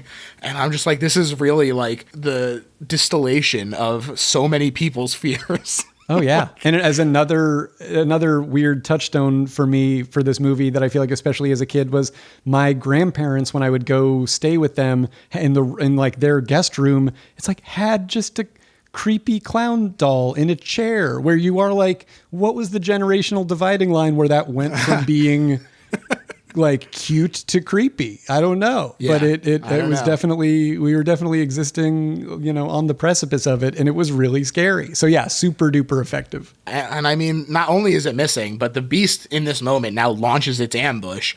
The clown drags Robbie under the bed, and Diane is attacked in her room by an unseen force that, I mean, the dragging and sort of violence that's happening against Diane feels very sexualized. It's like tearing at her, and, you know, her shirt is moving, and it's like throwing her up and down on the bed, and it starts dragging her up the wall and over the ceiling in the room. And this effect is so incredible. It looks so good. They had a static camera and literally just rotated the whole ass set. Oh, wow. And so like she had to time her rolls to make it look the way that it does, but it's so effective. I feel such fear for her in this moment of like getting just thrown around the room like this. Yeah, really, really scary. The sexual stuff, it wasn't quite, you got the sense that it was like in a different movie, this could go a different way. There was like a hint of it in a way that was a little bit like, you could feel like if you were seeing it in a theater full of like drunk teens might get a laugh, but you do feel like the intention is for it to be scary and serious and scary to her. And I agree. I think the effect is very, the rolling around the room effect is very effective. And I've seen it several times, and it's still sort of like, you're like, you know, you can figure how they do it. Like we've all seen, or at least people of my age saw the like virtual insanity Jamiroquai, you know, behind the video, making the video, but like, it's still so effective, and she just sells the shit out of it. Yeah, she does. I mean, there's a similar one, and I think one of the Nightmare on Elm Streets, it might even be the first one, but like, you know, this sort of thing, it takes such effort that like it really just boggles your mind when you're seeing it. Absolutely. And so the beast forces Diane to the backyard, and it drags her into the swimming pool where just corpses and coffins erupt from the ground, and they're like encumbering her in a way that she starts getting like dragged down into the water. And JoBeth claims that the skeletons that attacked her on set were in fact real skeletons. This allegation is supposedly backed up by makeup artist Craig Reardon, who said that the real corpses were cheaper to purchase than plastic ones back in the day, but I could not find an actual quote attribution. So take that with a grain of salt. I mean, yeah, it's they're really scary. They sure are, but what's also interesting about this moment is that not only are they very scary, this claim is what led to rumors of an actual curse on the film, which we'll get to in a little bit. But, you know, it's sort of, it all hinges on this moment. And even if it's just what they told her to like make it more scary for her, it's effective. I think that the idea of it being real skeletons is pretty scary. I think that if I was being accosted by them, oh, absolutely. And you just think about like, because I was thinking about it just in terms of the character, but like you think about like being in water with corpses, and it's getting in your mouth. It's horrible. It's horrible. Yeah, for sure. Oh yeah. It's so great. It's so creepy. Yeah. And again too, just like the way that this movie kind of takes different slices of the horror pie, where you're getting some ghosts, and you're getting some blood, and you're getting some maggots and some face ripping, and you're getting some skeletons coming up off the ground. It really is like, even though it kind of throws you off at the beginning and being like, Poltergeist actually isn't a haunted house, it's a haunted person or whatever. Right. They are really playing the haunted house theme in many ways by having all of these different types of scares throughout, I think. Yeah.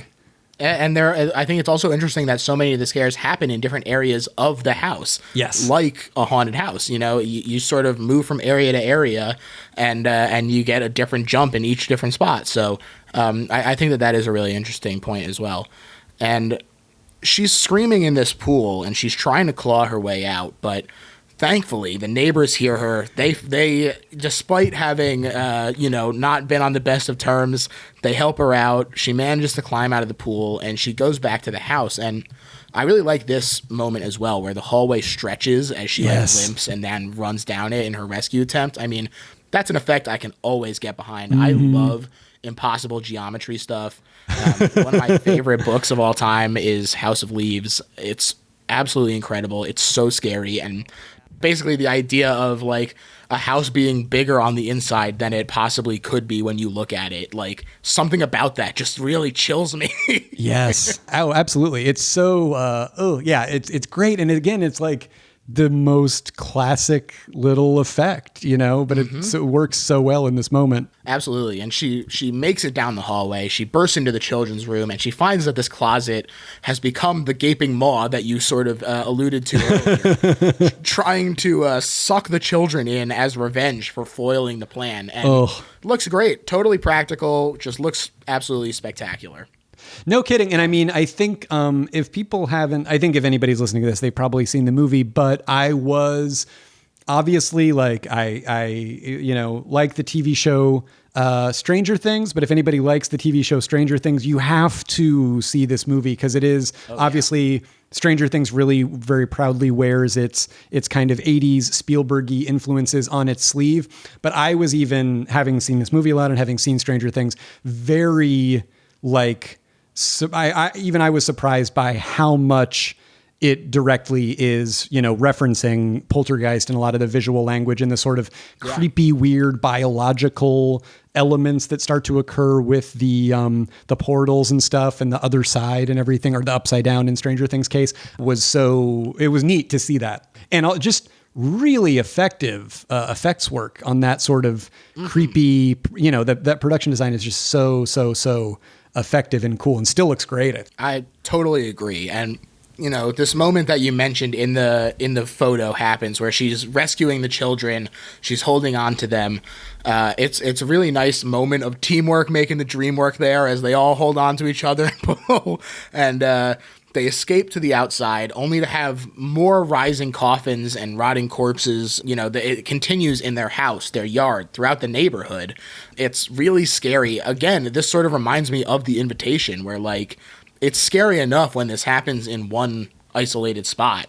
But then when you realize that this is happening all over the neighborhood, and by extrapolation in The Invitation, all over the world, the country, whatever the hell it is, it's really like that quick scaling up of the problem, I think, is very effective in being like, oh, this is a big damn deal.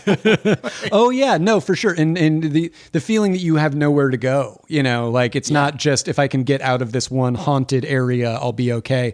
Exactly what you said. It's just cool. And then I think too, the sort of my like, I guess kind of sci-fi brain just immediately goes to like, what happened afterward? What was the explanation? What was the official take on, who,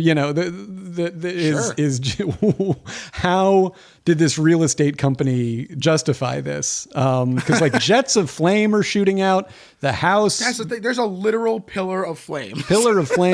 The house, also the house eating itself. Sorry, maybe I'm getting ahead of it, but it's so effective. Yeah, well, so basically all that happens in the interim is that this moment that you sort of mentioned earlier where Steve confronts his boss about realizing that rather than actually relocating the cemetery for the development, they just moved the headstones and left the bodies there. And so this moment of realization is not only delivered very effectively, but when we realize that's what's happening as well, you're like, it's just so like, oh my God, cutting corners. Of course, like this is like a business thing that like, it just all really, I feel like clicks together in terms of like realizing what has happened to this family. Yes. Yeah, I can't. I mean, I don't even know if I ever watched it without knowing on some level the sort of you move the headstones, but you didn't move the bodies, meme almost. But yeah, still so effective and just in that moment and very satisfying. Getting to see Craig T. Nelson kind of stick it to the boss in that moment is super fun. And then I think also too on a screenwriting level, it's like it's not the kind of thing that I don't think you like need to fully for it to click in consciously. Probably better if it doesn't, but just like thinking about it, since we're overthinking it for a podcast and that's what's fun about it. seeing at the beginning when there's the sort of initial poltergeist attack and the family, by design, because the poltergeist did this, scatters in a million directions. And then that's when Carol Ann gets taken. And then seeing here at the end, that's the way that Diane and the kids are able to escape, is they kind of stick together. They work together and pull out, and then Craig T. Nelson arrives and then gets them out of there. But I love also too the way that they don't let you catch your breath really in this scene. Like even once they're out of the house, we still have to see him like look for his keys and is it the right one? Right. And it's just like they wring every bit of tension out of it that they possibly can with the simplest stuff. And I really appreciate that. Absolutely. And I mean, as they're fleeing, the shit is still popping off. There's this pillar of flames that we mentioned. Cars are flipping. And as you pointed out, the house literally implodes into the portal to the astonishment of onlookers. Yes. And this was actually done with a 6-foot scale model that took 4 months to build. They tested all kinds of ways to implode the house, but finally just settled on thick cables that were threaded through it. And they literally just pulled it into a funnel attached to a high-powered vacuum. This model cost $25,000 to build. It is supposedly still put together and assembled on Steven Spielberg's piano. So wow, that I thought was fun. Oh, yeah. That's very cool. And then we should say in this moment too, I think maybe before the house fully disappears, but truly one of the great, because you see people attempt this moment in movies so often, but when Dana, the daughter, arrives, back home and just looks at everything and just says, "What is happening?" is so effective. Such a great moment from her, such a great performance. Right. Oh, just what a perfect shot. Yeah, everything. It's great because it is, that's kind of a laugh, but it also is just like, yeah, what is happening? Oh, great. Yeah, it would definitely be shocking. She literally in the morning was just like, "Bye, we're done. I'm going on a date." Oh, and then you drive up. What is happening? It's great. It's great. And, the family, they do get away. They're exhausted. They check into a hotel for the night, and Steve rolls the TV outside into the walkway, finally free of the beast. Great, great ending. And it's a very satisfying conclusion, I feel like, where, as far as I'm concerned, seeing it implode into the funnel like that, or the portal, and they're leaving, I'm like, great, good for you. Just go. Oh yeah.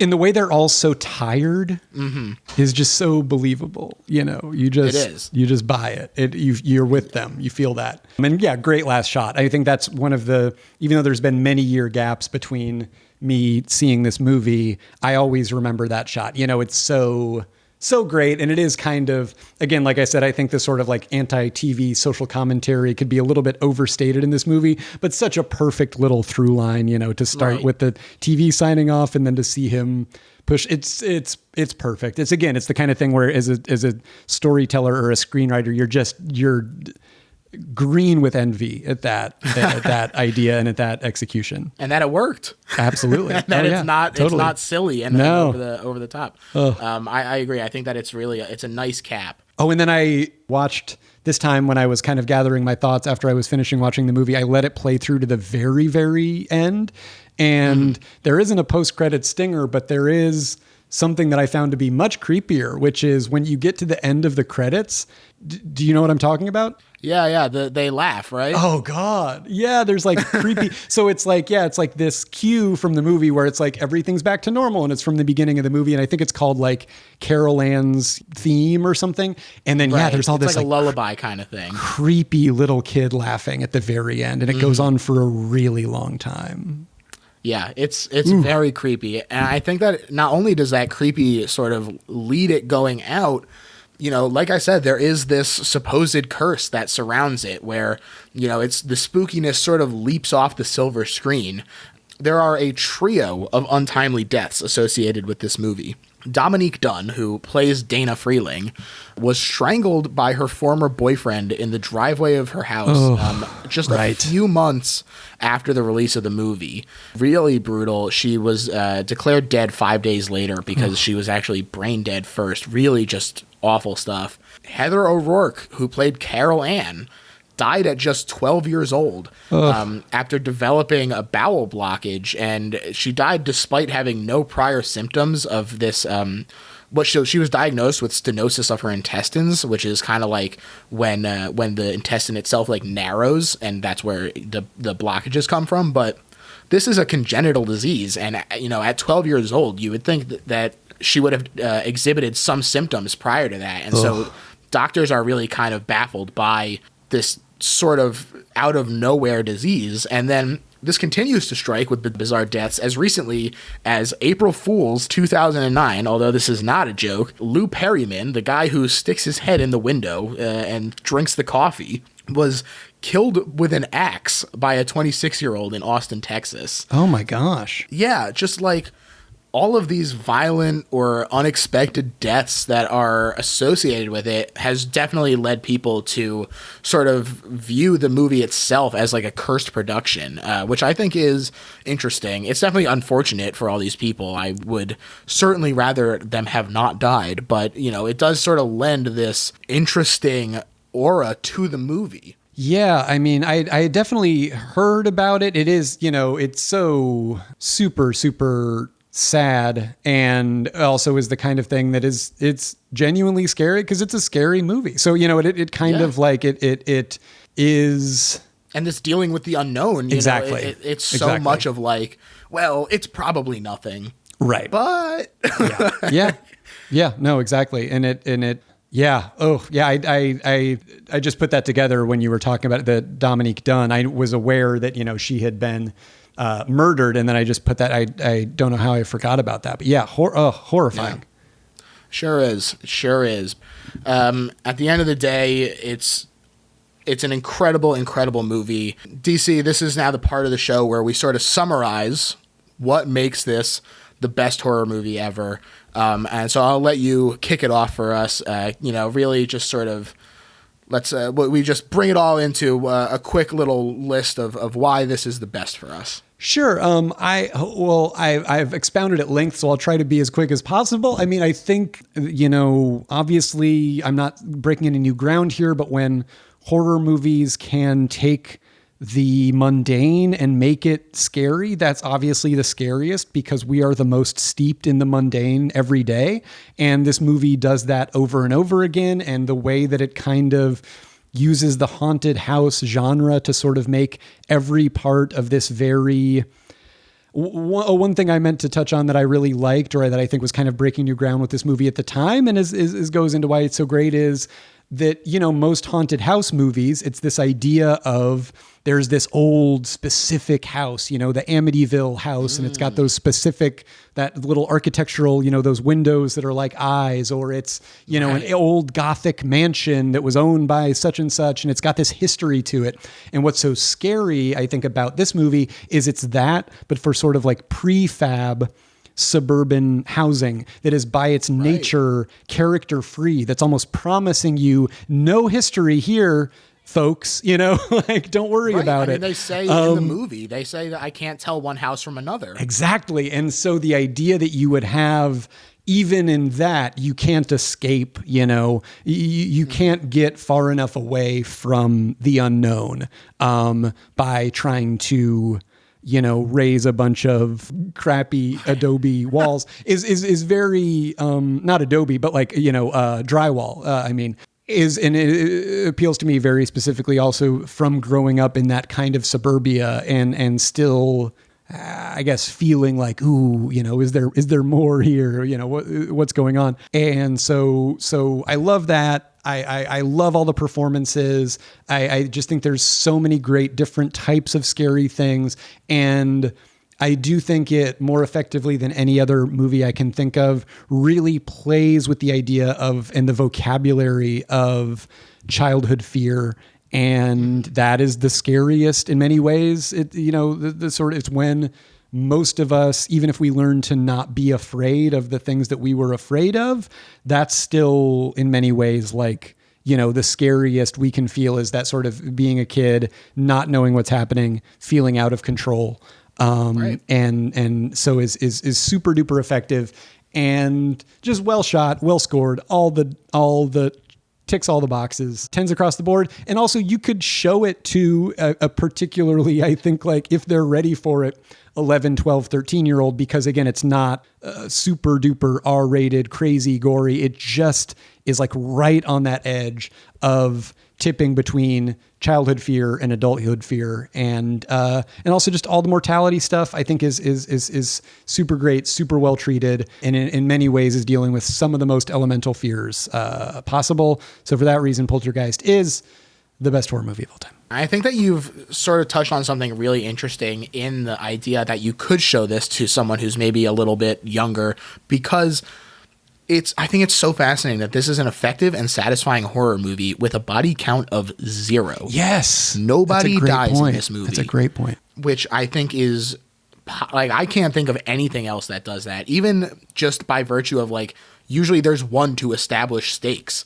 And this has a very real fear that it just permeates the whole movie, but it doesn't rely on this. There's no one who feels like they were just shunted into the script to provide a body. These are characters that we grow to enjoy spending time with. We like them. They're great performances, and we get the enjoyment of watching them go through this awful, awful experience and make it out the other side. I think that the fact that they are still all together makes it such a satisfying ending, and possibly is some of that Spielberg influence. You know, it feels like a very happy ending, but still has all these great, great, genuinely scary moments that, you know, maybe some of the CGI doesn't hold up perfectly, but some of the practical stuff I think is still great.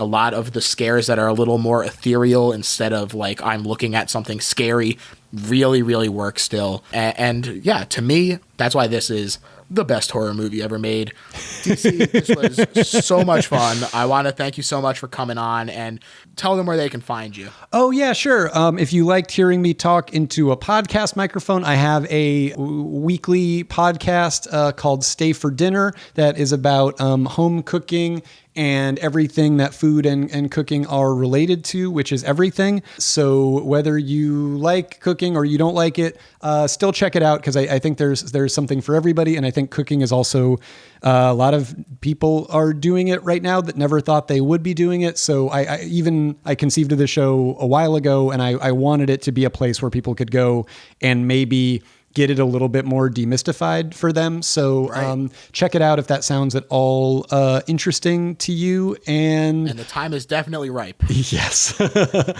And I wrote 2 books, as you mentioned, The Boy Who Couldn't Sleep and Never Had To, and Crap Kingdom. And both are very kind of steeped in this, as you heard on the show. I'm super steeped in it. I love it a lot. The kind of Spielberg-y, suburban kind of, you know, there's something more out there kind of coming of age, you know, sci-fi adventure thing. So if you like that stuff, you'll probably like them. Also, if you like listening to stuff, I read both of them in audiobook form, so you can get those on Audible or what have you.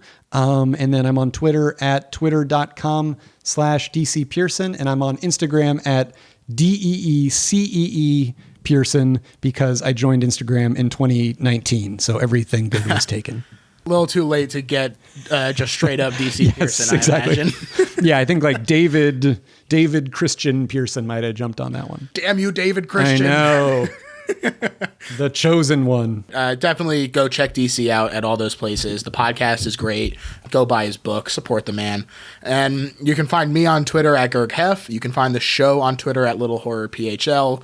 But we also have a website now, littlehorrorphl.com. You can find the show itself on there if you don't feel like listening to it on a podcast app for some reason. But you can also find all the links to all the social places. You can find a link to the store there. And so go check that out. And if you're enjoying the show, please leave a rating and a review on iTunes, because it really helps us out and it gets it in front of new ears, which is always lovely. So that would be great. That's it for me. DC, I want to thank you again for coming on. And, my pleasure, man. Thank you for having me. Yeah. All right. Bye, everyone. Bye.